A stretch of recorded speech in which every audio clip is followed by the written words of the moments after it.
Morning all of you. आज के इस वीडियो में हम डिस्कस करेंगे विधान परिषद के अधिकार अथवा शक्तियाँ तथा कार्य। तो विधान परिषद के अधिकार तथा कार्यों का उल्लेख निम्न रूपों में किया जा सकता है। पहला है कानून निर्माण संबंधी कार्य। धन विधेयक को छोड़कर अन्य विधेयक राज्य विधानमंडल के किसी भी सदन में प्रस्तावित किए जा सकते हैं तथा ये विधेयक दोनों सदनों द्वारा स्वीकृत होने चाहिए। मतलब विधेयक दो प्रकार के होते हैं। विधेयक को हम साधारण बिल कहते हैं, साधारण विधेयक और धन विधेयक। तो धन विधेयक जो होता है उसको सिर्फ पहले विधानसभा में ही प्रस्तुत कर सकते, और अगर साधारण विधेयक है तो उसको विधानसभा या विधान परिषद पहले कहीं पर भी प्रस्तुत किया जा सकता है। तो धन विधेयक को छोड़कर बाकी जितने भी विधेयक होते हैं उसको संसद के किसी भी सदन में प्रस्तुत किया जा सकता है और दोनों सदनों से उसको स्वीकृत होना जरूरी है। लेकिन इसके साथ ही संविधान के अनुच्छेद 197 में कहा गया है कि यदि कोई विधेयक विधानसभा में पारित होने के पश्चात विधान परिषद द्वारा अस्वीकृत कर दिया जाता है या परिषद विधेयक में ऐसे संशोधन करते हैं जो विधानसभा को स्वीकार्य नहीं होते हैं या परिषद के समक्ष विधेयक रखे जाने की तिथि से 3 माह तक विधेयक पारित नहीं किया जाता, तो विधानसभा उस विधेयक को पुनः स्वीकृत करने के विधान परिषद को भेजती है। मतलब अगर कोई विधेयक जो है वो विधानसभा ने पारित करने के बाद में विधान परिषद को भेजा, विधान परिषद उस विधेयक के ऊपर किसी प्रकार कोई अपना टिप्पणी नहीं करती, किसी प्रकार का कोई एक्शन नहीं लेती है या उसमें ऐसे परिवर्तन करवाना चाहती है जो विधानसभा को मंजूर नहीं है या 3 महीने तक उसके अपने पास ही रखती है, तो उस विधेयक को विधानसभा जो है वह अपने पास बुलाकर उसे वापस विधान परिषद को भेजती है। यदि परिषद विधेयक को पुनः अस्वीकृत करती है अथवा विधेयक रखे जाने की तिथि से 1 माह बाद तक विधेयक पास नहीं करती या परिषद विधेयक में पुनः ऐसे संशोधन करती है जो विधानसभा को स्वीकार नहीं होते हैं, तो विधेयक विधान परिषद द्वारा पारित किए जाने के बिना ही दोनों सदनों द्वारा पारित समझा जाता है। मतलब एक बार वापस भेजने के बाद फिर से अगर विधान परिषद इसमें कोई परिवर्तन नहीं करती या ऐसे परिवर्तन करती है जो विधानसभा को मंजूर नहीं है या 1 महीने तक फिर अपने पास पड़ा रहने देती है, तो उस कंडीशन में विधानसभा जो है उसको ये हक है कि वो विधान परिषद के प्रस्ताव पास किए बिना भी उसको पारित कर सकती है। इस प्रकार विधान परिषद किसी साधारण विधेयक को केवल 4 माह तक रोक सकती है, पहले 3 महीने और बाद में फिर 1 महीना। विधान परिषद किसी विधेयक को समाप्त नहीं कर सकती है। कार्यपालिका संबंधी कार्य, पहले कानून निर्माण संबंधी कार्य समझ में आ गया कि साधारण विधेयक जो है वो विधानसभा विधान परिषद किसी भी सदन में प्रस्तुत किया जा सकता है, जबकि धन विधेयक होता है तो उसको विधानसभा में ही पहले प्रस्तुत किया जाता है। और उसके साधारण विधेयक की क्या कंडीशन है, दोनों में से कहीं भी प्रस्तुत करो, अगर विधानसभा ने उसको प्रस्ताव पारित कर दिया है तो विधान परिषद उसको 3 महीने तक रोक सकती है, फिर 1 महीने तक रोक सकती है। अगर 4 महीने बाद भी उसमें कोई डिसीजन नहीं लेती है या ऐसे परिवर्तन करती है जो विधानसभा को मंजूर नहीं है, तो 4 महीने बाद वो प्रस्ताव अपने आप पारित हो जाता है। अब दूसरा अधिकार या कार्य उसका है कार्यपालिका संबंधी कार्य। विधान परिषद के सदस्य मंत्री परिषद के सदस्य हो सकते हैं।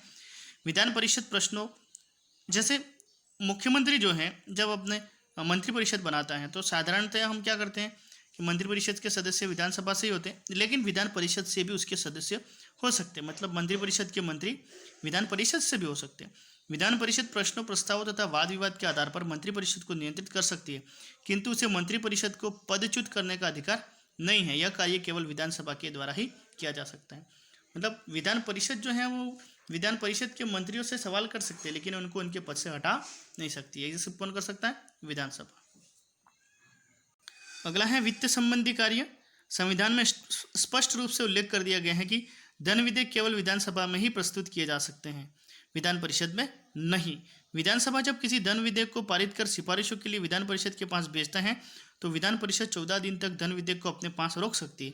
यदि वह 14 दिन के भीतर अपनी सिफारिशों सहित विधेयक विधानसभा को नहीं लौटाती तो वो विधेयक उस रूप में दोनों सदनों में पारित समझा जाता है जिस रूप में उसे विधानसभा ने पारित किया। मतलब धन विधेयक से संबंधित, धन विधेयक या वित्त विधेयक दोनों एक ही है।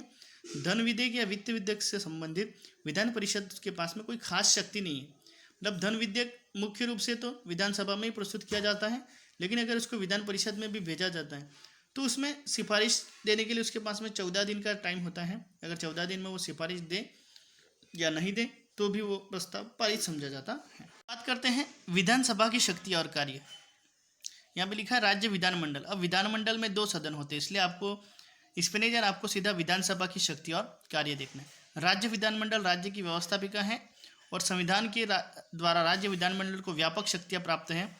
राज्य विधानमंडल की शक्तियाँ का अध्ययन निम्न रूप में किया जा सकता है। विधायी शक्तियाँ, इसके जो पॉइंट है वो लगभग सेम है, चाहे विधानसभा की शक्तियाँ की बात करें या विधान परिषद की बात करें। विधायी शक्तियाँ, वित्तीय शक्तियाँ, प्रशासनिक शक्तियाँ, लगभग शक्तियाँ सेम है उनके पॉइंट। अंदर कुछ डिस्क्रिप्शन जो है वो अलग से दिया हुआ है, तो थोड़ा याद करने में आपको ईजी हो जाएगा। तो विधानसभा की शक्तियों की बात करें तो पहला है विधायी शक्ति। राज्य के विधानमंडल को सामान्यतः उन सभी विषयों पर कानून निर्माण की शक्ति प्राप्त है जो राज्य सूची में और संवर्ती सूची में दिए गए हैं। हमने पिछले वीडियो में डिस्कस किया था कि हमारा जो पिछले चैप्टर में हमने शायद डिस्कस किया था कि 3 तरह की सूचियां बनाई हुई है हमारे कानून निर्माण के लिए। 3 तरह की लिस्ट कौन सी थी? संघ सूची, राज्य सूची और संवर्ती सूची। इसमें से संघ सूची के अंदर जो विषय थे उसके ऊपर कानून निर्माण के जो अधिकार हैं या शक्ति है वो केंद्र सरकार के पास में है।